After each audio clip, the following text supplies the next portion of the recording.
Saludos y bienvenidos a la lectura gnóstica del Nuevo Testamento. Continuamos con el Evangelio de Mateo, capítulo 18. ¿Quién es el mayor? En aquella hora los discípulos se acercaron a Jesús diciendo: ¿Quién es el mayor en el reino de los cielos? Empezamos de nuevo con la poca concreción de Mateo, en aquella hora, en aquel momento. ¿Qué hora y qué momento? Los discípulos, ¿cuántos? ¿Los 12? Da igual.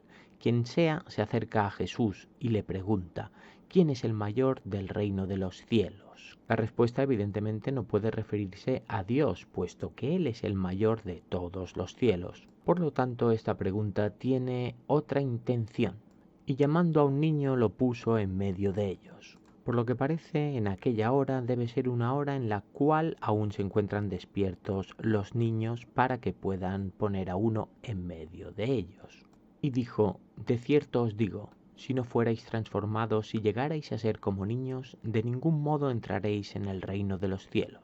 Pues aquí ya tenemos una pista de cuál era el interés de los discípulos, que no es otro que quién es tu mejor amigo, Jesús. ¿Cuál de los 12 es tu favorito? ¿Quién es el mayor en el reino de los cielos? Este es el nivel de los elegidos. Jesús, en una nueva actuación en forma de parábola, pone a un niño y les dice que si no actuáis como este, lo cual me parece que es evidente que sí que lo hacen de un modo natural, su comportamiento es de auténticos chiquillos, de ningún modo entraréis en el reino de los cielos. Por lo tanto, tampoco se puede referir a que hagan criaturadas como nos tienen acostumbrados, sino que deben ser inocentes y sobre todo obedientes como lo son los niños. Por tanto, cualquiera que se humilla como este niño, este es el mayor en el reino de los cielos. El que se humilla como esta criatura, que por supuesto nada tiene que ver a la educación de los niños de hoy en día, los de entonces debían deberse a la férrea obediencia de los dictados de sus padres. Solo el que así lo haga será el mayor en el reino de los cielos, será mi favorito. Cuanto más manso, más favorito eres. Y cualquiera que reciba en mi nombre a un niño como este, a mí me recibe. Cualquiera que reciba a un ser inocente y manso como este ejemplo que aquí veis, consigue mi consentimiento. Ocasiones de caer. Pero cualquiera que haga tropezar a uno de estos pequeños que creen en mí, mejor le sería que le colgaran al cuello una piedra de molino de asno y lo hundieran en lo profundo del mar. Pero cualquiera que actúe en contra de los que a mí me sirven así de mansamente, preferirá verse ahogado en el mar, arrastrado por una piedra de molino, antes que atenerse a mis consecuencias. Ay del mundo por las piedras de tropiezo, porque es inevitable que vengan las piedras de tropiezo, pero ay del hombre por quien viene la piedra de tropiezo. La naturaleza, que es creación divina también, ya nos provee de bastantes dificultades, pero ay de aquel que las ocasione. Por tanto, si tu mano o tu pie te es ocasión de caer, córtalo y échalo de ti. Más te vale entrar en la vida manco o cojo que teniendo 2 manos o 2 pies ser echado en el fuego eterno. Más te vale que te contengas, y si te es difícil hacerlo, más te vale que sufras lo que tengas que sufrir para tratar de evitarlo, porque de caer en el pecado no habrá otro castigo que el fuego eterno. Y si tu ojo te es ocasión de caer, sácalo y échalo de ti. Más te vale entrar tuerto en la vida que teniendo 2 ojos ser echado en el fuego del infierno. No se permite ningún error, ninguna desobediencia a la ley. Debes ser perfectamente consciente de ellos y consecuente con el castigo que ello supone. Parábola de la oveja perdida. Mirad que no menospreciéis a uno de estos pequeños, porque os digo que sus ángeles en los cielos ven siempre el rostro de mi Padre que está en los cielos. Jamás menospreciéis a aquel que me obedece, porque los ángeles de Dios, aquellos que en el Génesis son presentados con espadas de fuego que imparten la justicia de Yahvé, esos que pueden mirar al rostro divino, no como vosotros. Y nada, otro versículo que nos deja sin saber qué pasa con la justicia de estos ángeles. este es el tercero, por lo tanto me parece que la culpa no va a ser de Mateo. De algún modo se han extraviado, algo extraño cuando esto no ha sucedido en ninguno de los libros del Antiguo Testamento, mucho más antiguos que estos evangelios. ¿Cómo han desaparecido o quién ha decidido esconderlos? Lo único que me preocupa es que fueran alguno de estos 3 versículos desaparecidos donde pudiera encontrarse la respuesta que busco, la prueba definitiva de la existencia de Dios. ¿Qué os parece? Si algún hombre tuviera 100 ovejas y se extravía una de ellas, ¿no dejará acaso las 99 en las montañas e irá a buscar la extraviada?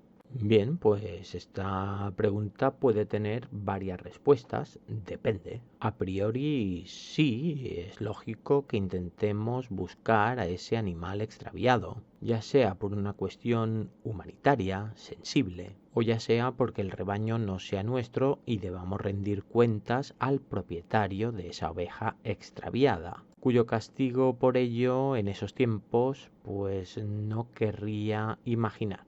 Además, también es posible que decidamos dejar el rebaño mientras buscamos la oveja extraviada y este rebaño queda a recaudo de los perros que suelen acompañar a los pastores. Y si llega a encontrarla, de cierto os digo que se regocija más por ella que por las 99 que no estaban extraviadas. Evidentemente, las 99 no están extraviadas, pero ahora vayamos a hacer un supósito, y es que mientras vamos a buscar esa oveja extraviada, nuestro rebaño se extravía o es atacado por fieras, lobos o similares. ¿En el supósito ideal de Jesús? Sí, no hay duda. La respuesta coincide con la mía. Nos alegraríamos de haber encontrado esa oveja extraviada si nuestro rebaño sigue indemne. Así también no es la voluntad ante vuestro Padre Celestial que se pierda uno de estos pequeños.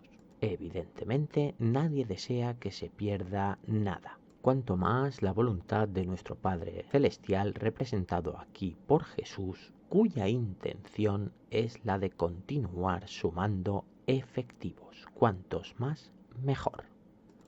¿Cómo se debe perdonar al hermano? Por tanto, si tu hermano peca, ve, repréndelo estando tú y él solos. Si te escucha, habrás ganado a tu hermano. Esto no es exactamente lo que decía la ley de Moisés, la que ha venido Jesús a imponer de nuevo. Ante el pecado había únicamente una solución, castigo, normalmente siempre el mismo, la muerte, de la cual solo se podían librar expiando el pecado con algún sacrificio. Ahora su necesidad de sumar queda aquí en evidencia. Ante cualquier pecado que presencies, reprende al pecador a solas, que nadie más lo sepa. Si lo corriges, habremos sumado. Pero si no escucha, toma contigo a 1 o 2 para que por boca de 2 o 3 testigos quede firme toda palabra. Esto es una herejía en toda regla. La ley es clara. Una acusación de pecado solo puede ejercerse evidentemente con 2 testigos presenciales. Estos de aquí no lo son.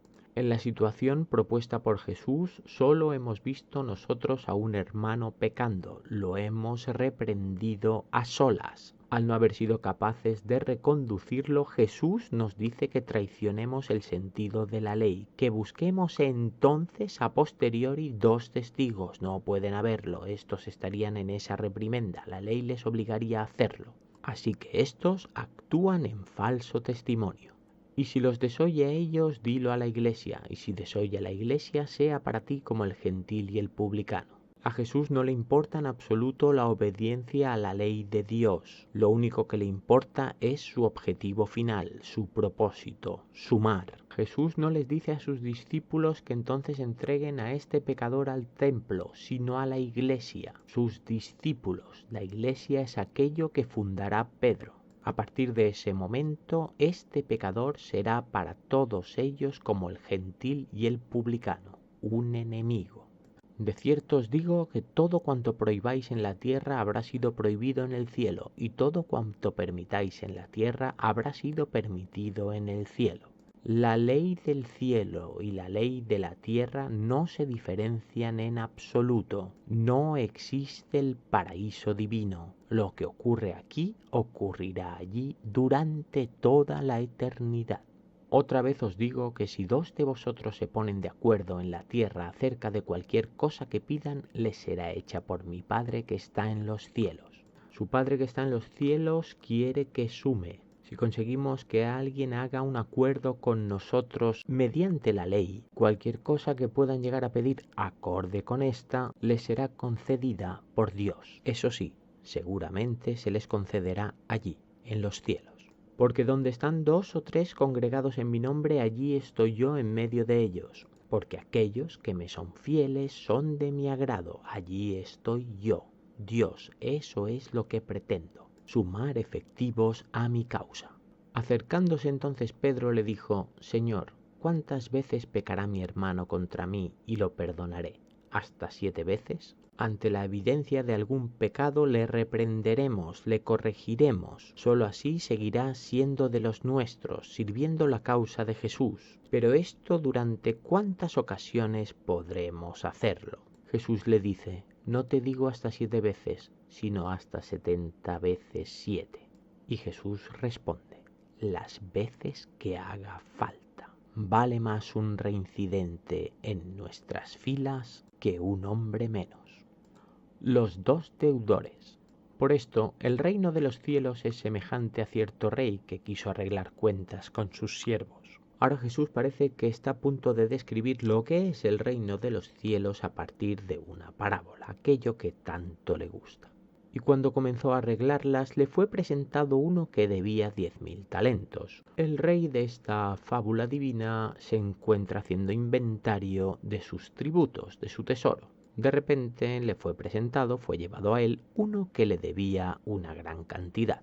Y no teniendo éste con qué pagar, el señor ordenó que fuera vendido junto con la esposa, los hijos y todo cuanto tenía para que fuera pagada la deuda. Esto, aunque nos parezca hoy en día un acto atroz, la ley de Moisés también contempla esta posibilidad, el pagar la deuda con nuestra esclavitud, la nuestra y la de los nuestros. Aunque esta vez esto no sucede por propia voluntad, sino que impuesta por el rey. El siervo entonces cayó postrado ante él diciendo: ten paciencia conmigo y te pagaré todo. El deudor pide un plazo de moratoria de su deuda para poder pagarla. Quiere evitar a toda costa esa esclavitud. Y movido a compasión, el señor de aquel siervo lo soltó y le perdonó la deuda. El rey, un rey de cuento, se ve tan conmovido que no solo lo suelta, sino que le perdona esa gran deuda. Pero al salir aquel siervo halló a uno de sus consiervos que le debía 100 denarios, y agarrándolo lo sofocaba diciendo: si debes algo, paga. Pero este siervo deudor, hasta ese momento en que ha sido liberado por el rey, también cuenta con algunos deudores a él. Casualmente, justo cuando sale de palacio, se encuentra con uno de estos que le debe una pequeña cantidad en comparación a la gran deuda que tenía él con el rey. Y de un modo tan creíble como el resto de la fábula, este olvida el favor que le ha sido otorgado y le exige violentamente que pague su deuda. Su consiervo entonces postrado le rogaba diciendo: ten paciencia conmigo y te pagaré. Este es consiervo. Existe un estrato inferior también entre ellos. Lo que éste le pide al primer deudor del rey es exactamente lo mismo: que tenga paciencia, que le dé un plazo de moratoria y le pagará. Pero él no quiso, sino que fue y lo echó en la cárcel hasta que pagara lo debido. Pero este, a diferencia de cómo hizo el rey, con esto Jesús no desaprovecha ningún momento para dejar clara que los estratos sociales cuentan también con distintos modos de actuar. Cuanto más alto, más noble y ejemplar. Viendo pues lo ocurrido, sus consiervos se entristecieron mucho y fueron a referir a su señor todo lo sucedido. Resulta que al salir de palacio no solo estaba este consiervo, sino que habían varios más. A no ser que con estos consiervos se refieran a su vez a los consiervos del que le debía la deuda al que era siervo del rey. Esto me va a costar creer que los discípulos lo entiendan correctamente. Su señor entonces, llamándolo, le dice: siervo malvado, toda aquella deuda te perdoné porque me rogaste. El rey, al que no deben haber pasado demasiados minutos desde que le perdonó la deuda a este personaje malvado, le hace reprender y que vuelva a su presencia. ¿No debías tú también tener misericordia de tu consiervo, como yo tuve misericordia de ti? La reprimenda es absolutamente lógica y estoy de acuerdo con este rey, sea lo noble que sea. Y enfurecido, su señor lo entregó a los verdugos hasta que pagara todo lo que debía. El rey se ha enfadado y ha decidido corregir la primera sentencia en la cual liberaba a éste de toda deuda. Esto es algo que deberíamos analizar a partir de la interpretación literal de la ley. Dios es clarísimo. Todo aquello que sale de nuestra boca es juramento. Si este rey ya ha dictado esa sentencia, no debería ser permitido por Yahvé que ésta se corrija. Haya actuado como haya actuado este hombre malvado. Si os cuesta estar de acuerdo con lo que estoy diciendo o tenéis alguna duda, podemos remitirnos a algún caso anterior, sobre todo al más cruel de todos, bajo mi criterio, el del patriarca del pueblo de Israel, Jacob. Este consiguió su primogenitura robándosela de malas maneras mediante el engaño y la necesidad de su hermano. Esta acción, esa aceptación, sellaba a ojos de Yahvé, que todo lo ve, cualquier posibilidad de no ser aceptado por nadie, ni tan solo por el patriarca de la familia. El rey ha pronunciado su sentencia, ha liberado al deudor. Este acto debería haber quedado sellado, a no ser que exista una segunda posibilidad, que es que este rey, como tal, sea tratado como divino. Solo de este modo puede corregir la ley.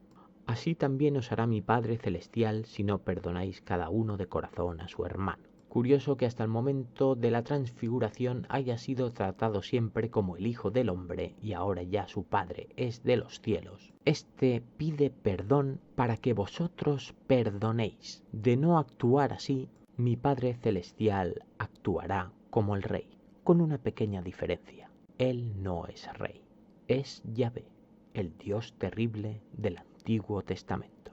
Hasta el próximo capítulo, un saludo.